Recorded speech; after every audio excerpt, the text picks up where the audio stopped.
रवि और सोम काफी करीब दोस्त थे। बचपन से एक साथ पले बड़े और एक साथ अपनी पढ़ाई भी पूरी की। उन्हें कोई जुदा ना कर सके ऐसी उनकी दोस्ती थी। मगर पंचायत और राजनीति ने उनकी दोस्ती को बिखर कर रख दिया। रवि शासक दल का सदस्य बना और सोम विपक्षी दल का। फिर क्या होना था? अलग अलग सिद्धांतों और राजनीतिक रीतियों के कारण वो एक दूसरे के इतना खिलाफ हो गए कि हर अवसर पर एक दूसरे की बुराई और एक दूसरे से घृणा करने लगे। कई सालों तक ऐसा ही चलता रहा। एक दिन रवि की तबीयत बिल्कुल खराब हो गई। उसे अस्पताल में भर्ती किया गया। बीपी, शुगर, दिल की कमजोरी और खराब वृक्क ने उसकी हालत को और भी नाजुक कर दिया। यह खबर पूरे गांव में फैल गई और इस खबर को सुनकर सोम के अंदर का बचपन का दोस्त जाग गया। वो पहुंचा अस्पताल में।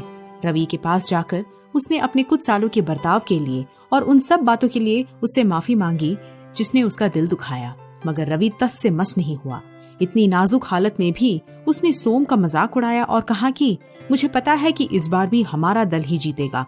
तुम्हें अपनी हार का डर है ना? चिंता मत करो, मैं तुम्हारी और तुम्हारे दल का कोई नुकसान नहीं करूंगा। तुम जा सकते हो। सोम को अपने कानों पर यकीन नहीं हुआ। उसे यकीन नहीं हुआ कि कैसे उसका दोस्त इतनी दुर्बल अवस्था में भी इतना कठोर दिल बन सकता है। किसी से बदला लेने की चाह में हमें खुद पता नहीं चलता कि हम कितना बदल सकते हैं। माफ करो और भूल जाओ अथवा forgive and forget। अगर इस रवैये से हम अपना जीवन बिताए तो हम सबसे खुशमिजाज और संतुष्ट व्यक्ति बन जाएंगे। माफ करना स्वयं प्रभु परमेश्वर की भी तो प्रकृति है और वो अपने अनुयायियों से भी इस गुण की अपेक्षा करते हैं। बाइबल में कहा गया है कि जब कभी तुम प्रार्थना करते हो, यदि तुम्हें किसी से कोई शिकायत है तो उसे क्षमा कर दो, ताकि स्वर्ग में स्थित तुम्हारे परमपिता तुम्हारे पापों के लिए भी तुम्हें क्षमा कर दें।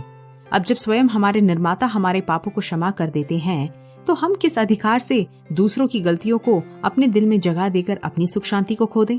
आइए दूसरों को माफ करें और प्रभु परमेश्वर की शांति और समाधान का आनंद उठाएं।